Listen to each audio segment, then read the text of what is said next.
Kami Komisi 1 DPRD Provinsi Jawa Barat mengucapkan selamat ulang tahun kepada Radar Garut ke-9. Semoga semakin dicintai oleh publik. Sukses selalu untuk Radar Garut. Assalamualaikum warahmatullahi wabarakatuh. Kami dari Komisi 1 DPRD Provinsi Jawa Barat mengucapkan selamat hari ulang tahun Radar Garut. Radar Garut semoga makin jaya. Radar Garut sukses.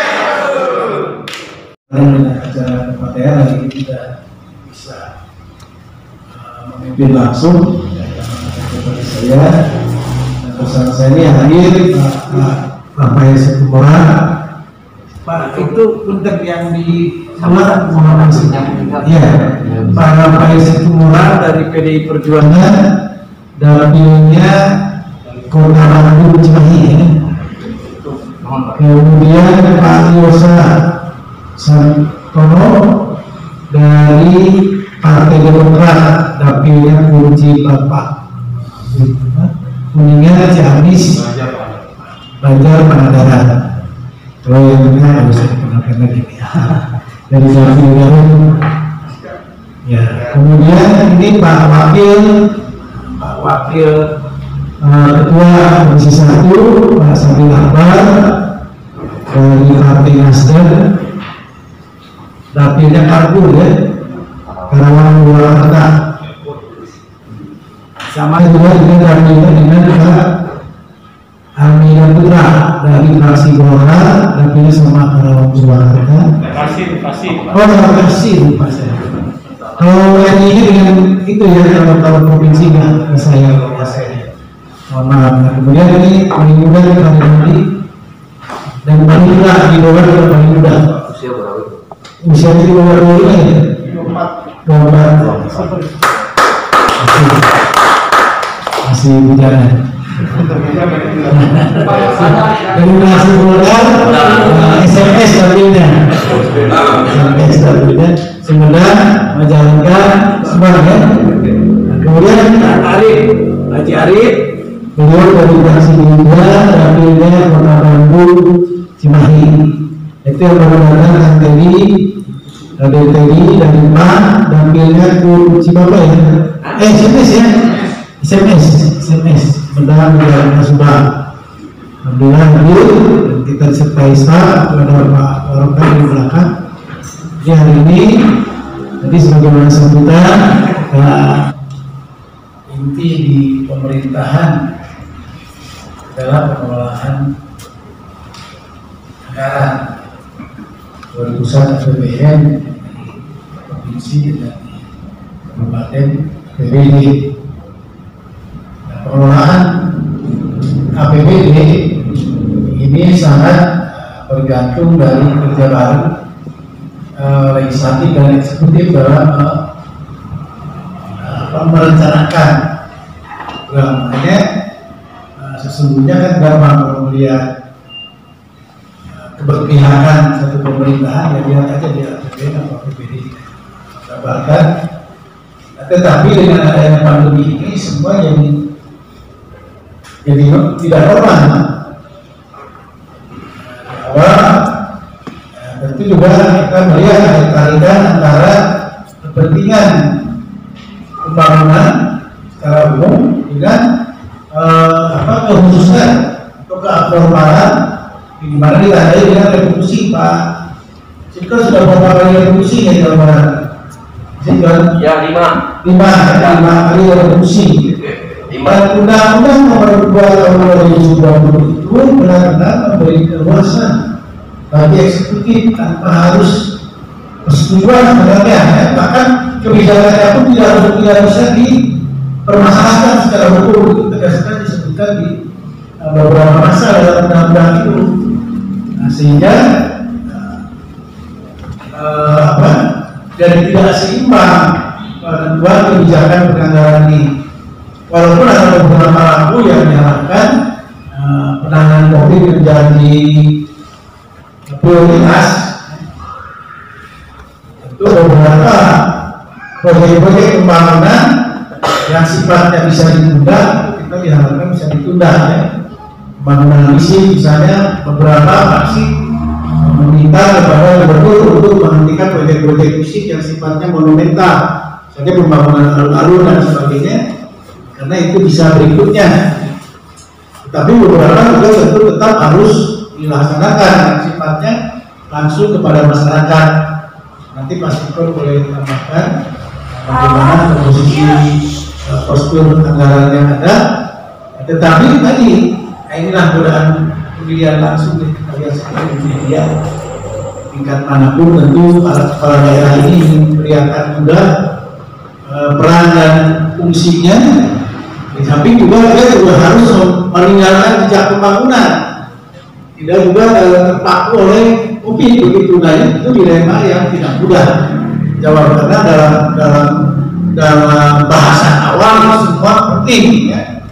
Jadi bukan berarti rekreasi, membangun tempat ini wisata dan sebagainya itu bukan kebutuhan ya.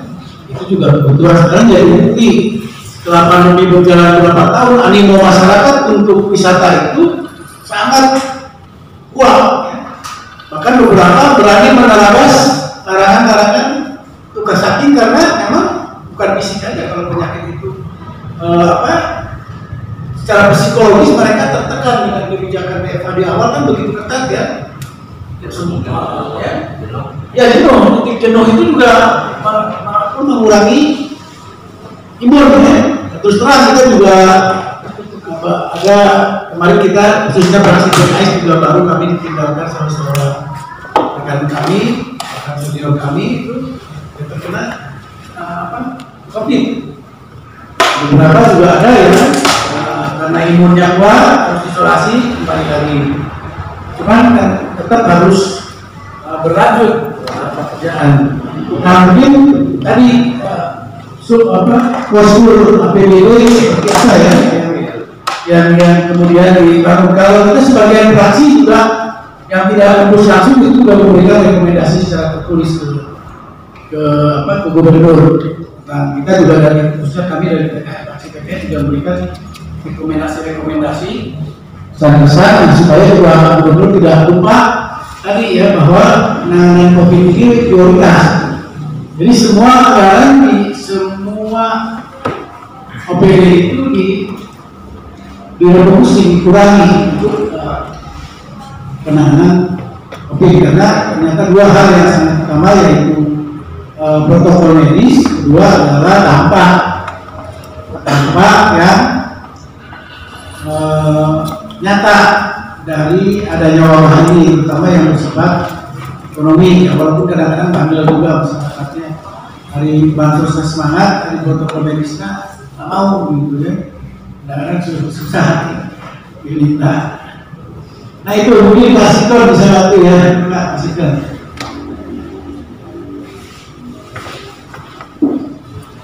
Waalaikumsalam warahmatullahi wabarakatuh.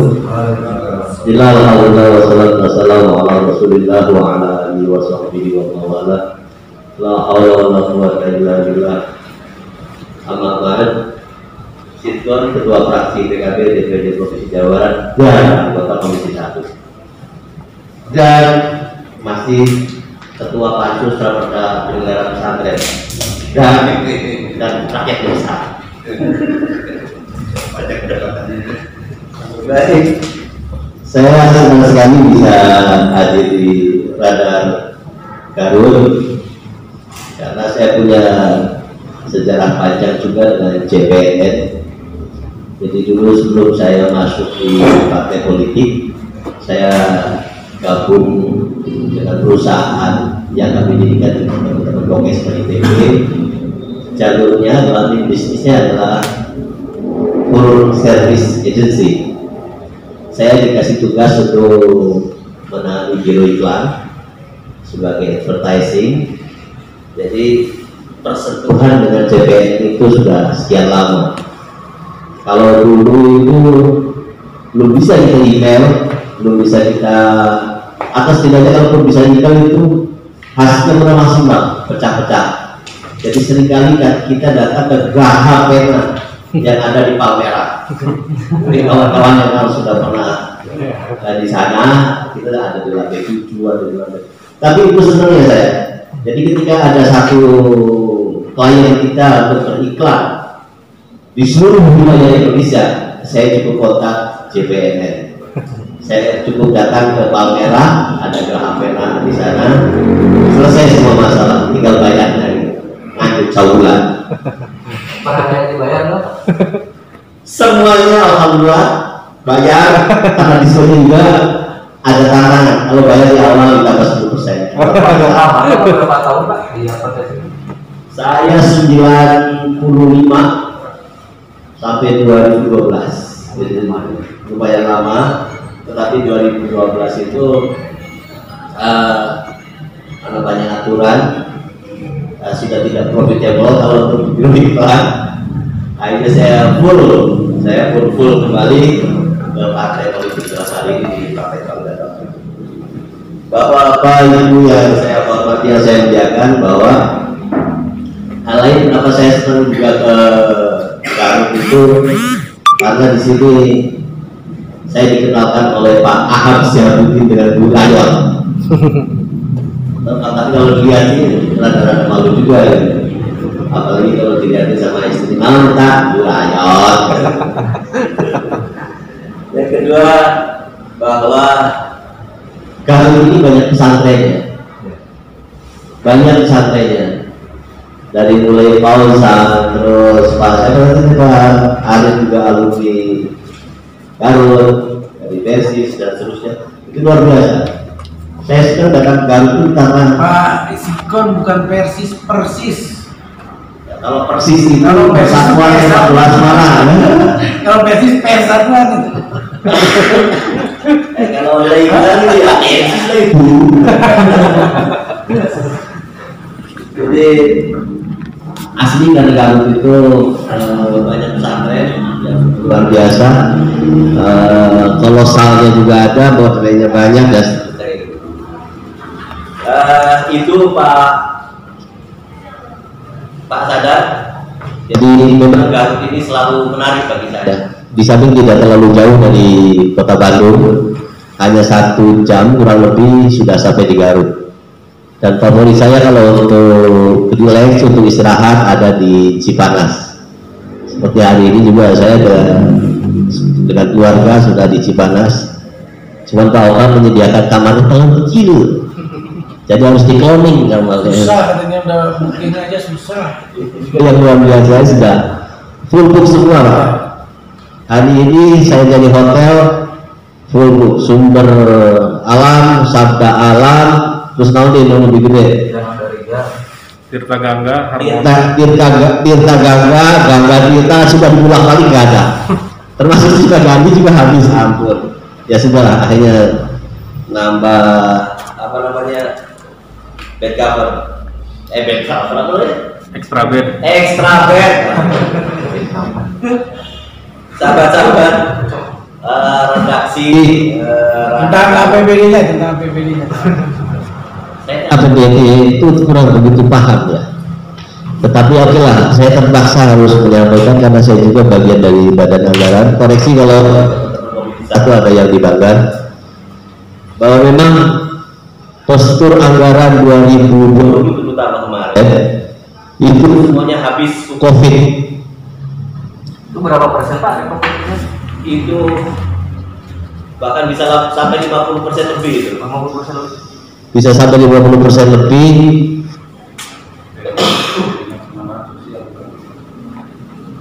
Yang paling banyak adalah untuk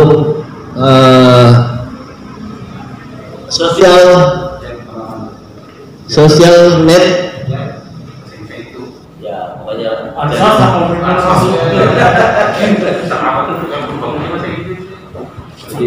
memang di reproduksinya sudah luar biasa. Hanya anggarannya Pak Sadar saja yang tidak kena revolusi. Artinya gajinya ya tetap gitu kan, tunjangannya tetap gitu. Sebagai sekretaris komisi ada tunjangannya enggak? Kalau ada, tapi masih tetap untuk tidak dipotong gitu ya.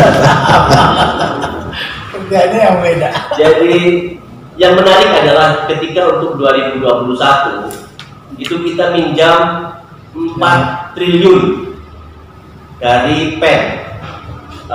Untuk PEN, pemulihan ekonomi nasional, 4 triliun itu judulnya itu dari Kementerian Keuangan melalui PT SMI.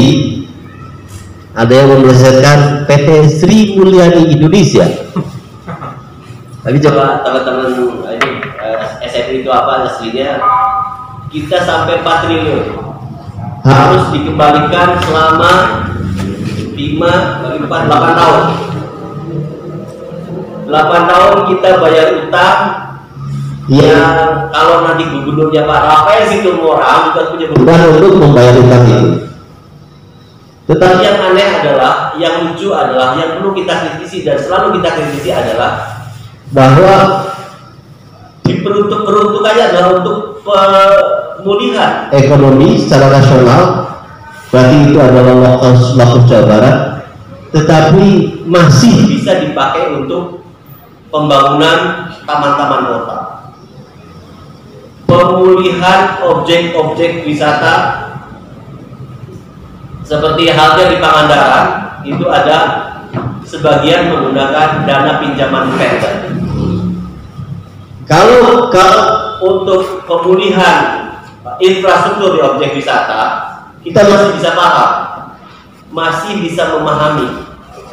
Tetapi kalau untuk membangun taman, katakanlah taman di sekitaran Bundaran di Garut, gitu saya, apa korelasinya terhadap pemulihan ekonomi?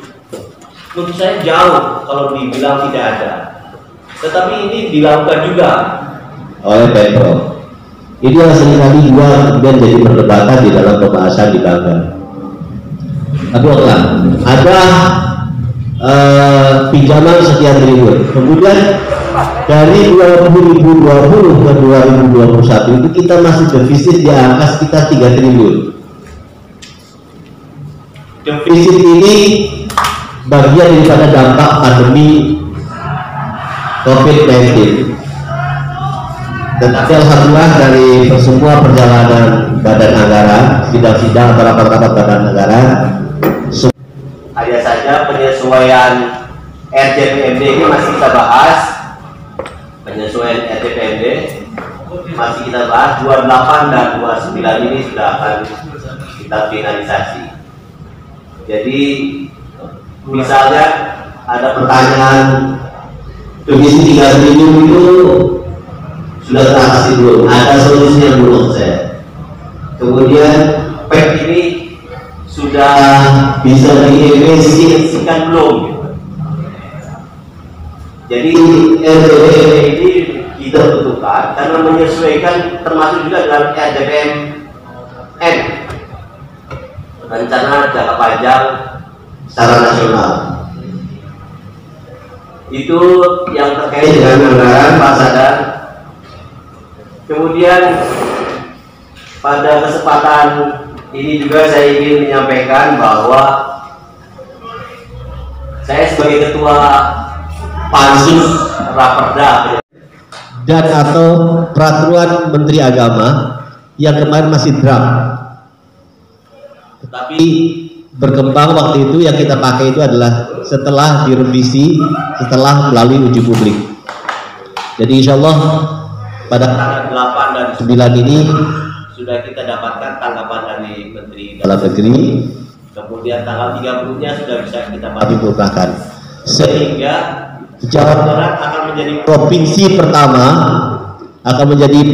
pertama yang memiliki perda pesantren pasca keluarnya undang-undang pesantren.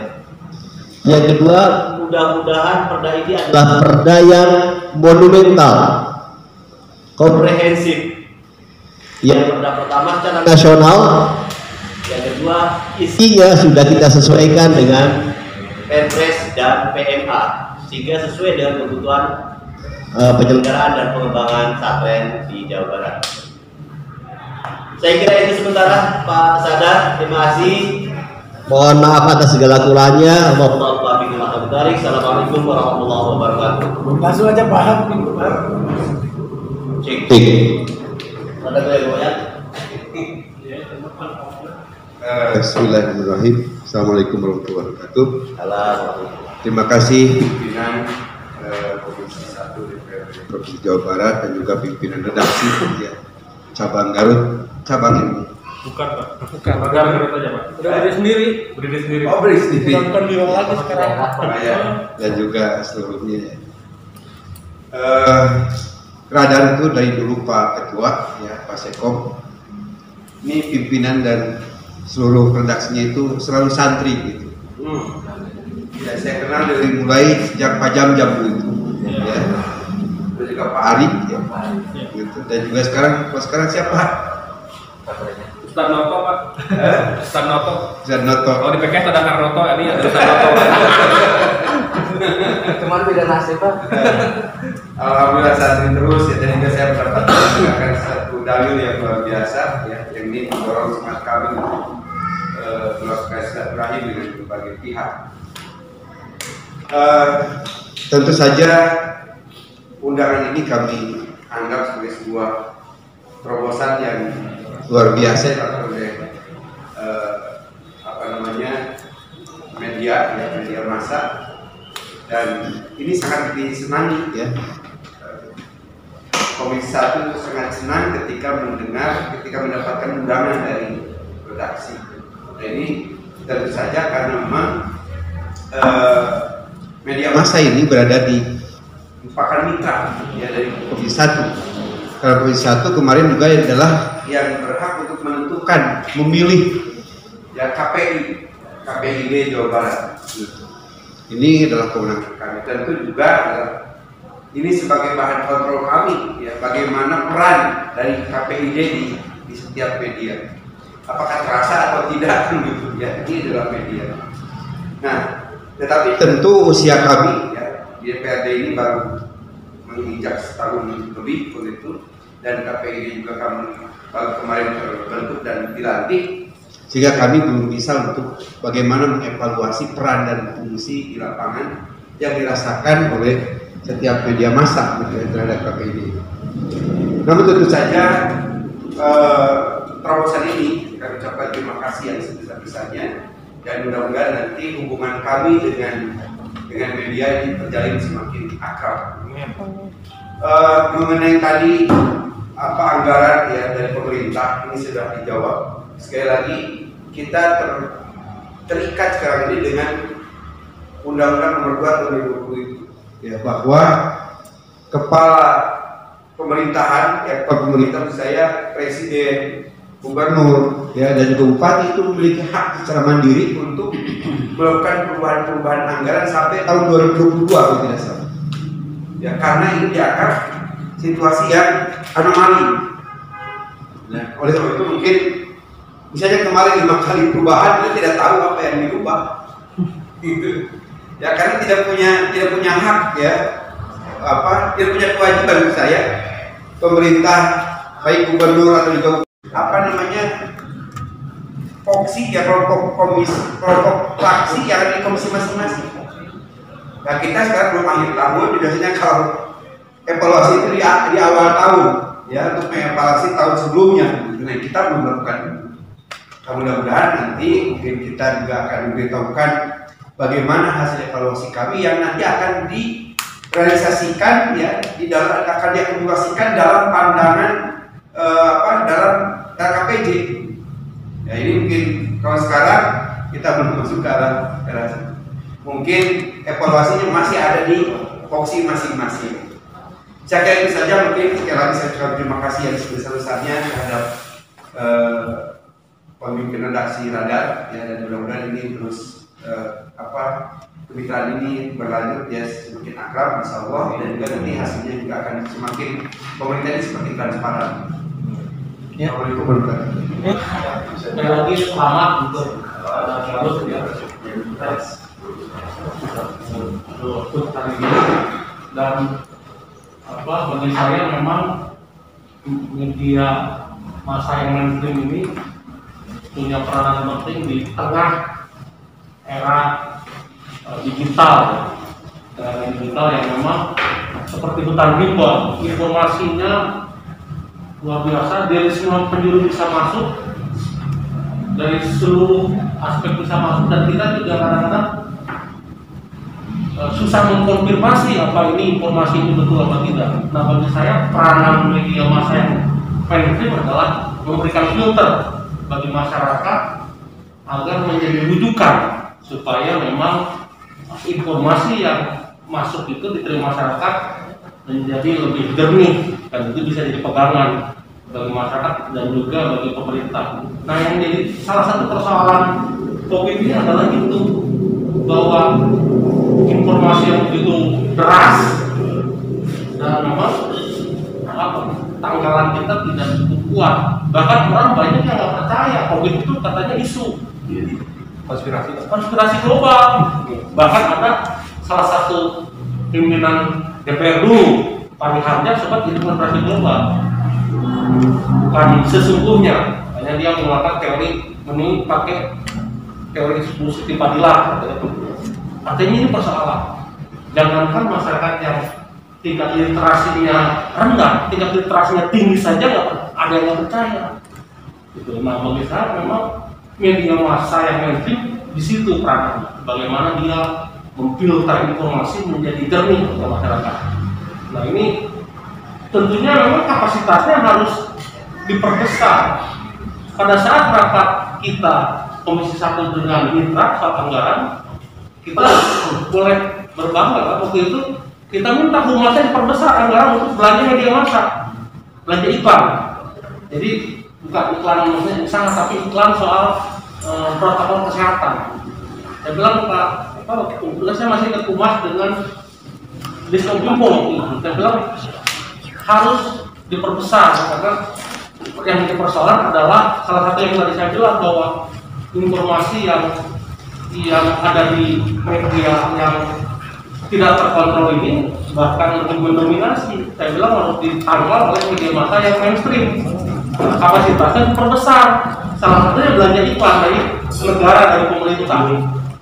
Yang alhamdulillah kemarin Humas ditambah, ditambah untuk belanja iklan. Ini juga menyelamatkan media massa yang memang terkena juga dampaknya oleh COVID. Jadi kita Komisi 1 ya boleh berbangga lah memberikan kontribusi, kita bilang tambah belanja iklan. Terima kasih Pak. Jadi saya pikir harus, ya itu kapasitas harus tambah terus, karena mungkin kalau di kota ya masih inilah, tapi kalau sudah masuk pelosok nggak ada itu yang pakai masker. Saya bilang ya, Lebaran juga ramai kan, ribuan pada belanja pakaian. Kampanyenya menurut saya masih minim. Kampanye masih minim. Kampanye ini kan butuh keras, butuh biaya besar. Nah, kritik kita ke Pemprov kemarin, pertama soal kampanye, yang kedua soal penegakan. Bagaimana ngomong melawan COVID-19 sementara waktu itu Satpol PP dikurangi anggarannya. Saya bilang justru penegak perda ya Satpol PP. Pada saat bersamaan Gubernur kepada Komisi 1 memberikan PR perda perubahan tadi yang protokol kesehatan, salah satunya mengadopsi protokol kesehatan. Jadi kita sekarang penyampaian itu Pak, menambahkan perdanya, karena kan ini belum ada sebelumnya, makanya kita ingin perda ini dibahas agar menyiapkan aparat jangan sampai nanti salah dalam bertindak karena nggak ada dasar hukumnya. Makanya udah final ya? Katanya udah final belum? Perdanya perda lama, tapi tidak mengadopsi kejadian bencana alam.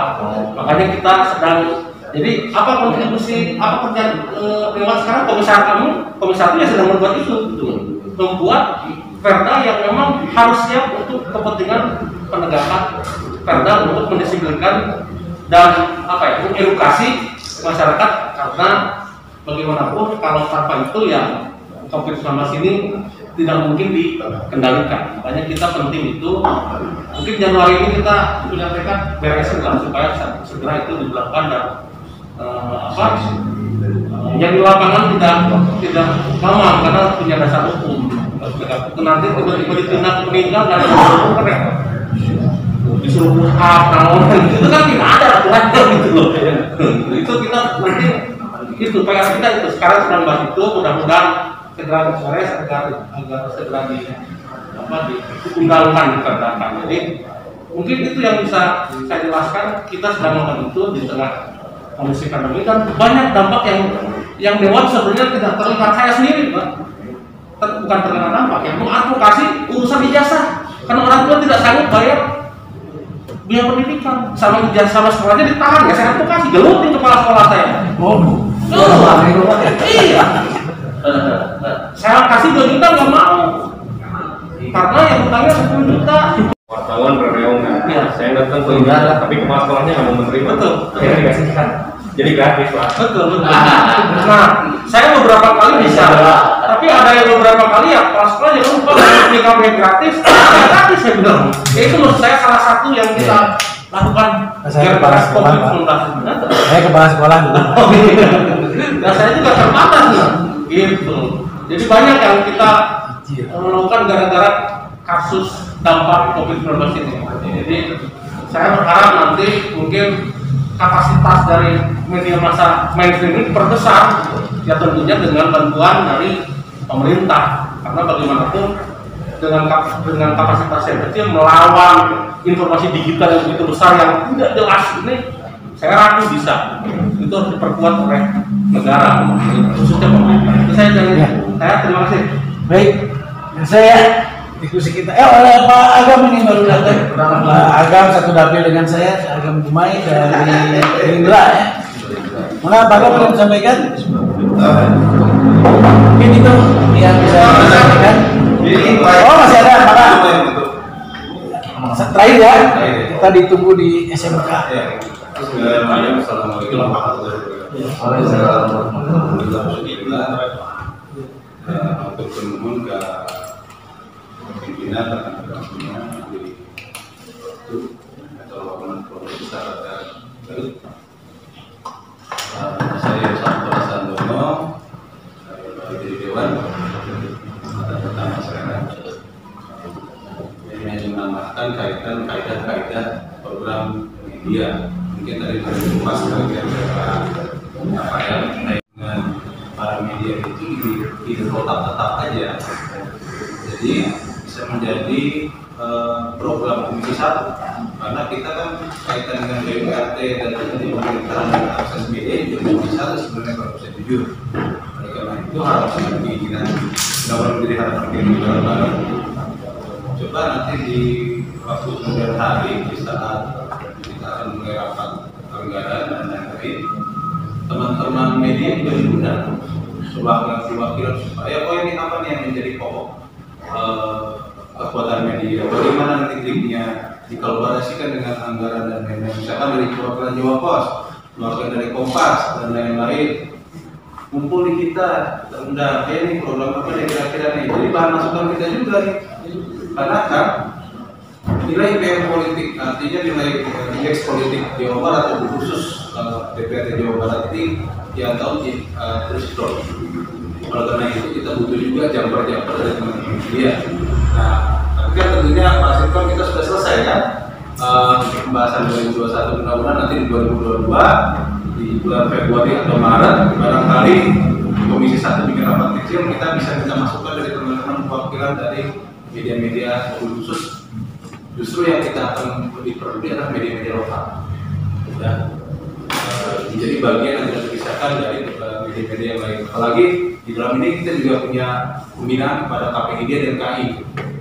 Kebetulan mereka teman-teman komisioner ini yang dipilih oleh kita dengan lebih bagus lagi nanti berkolaborasi lagi dengan KI dan komisi penyiaran.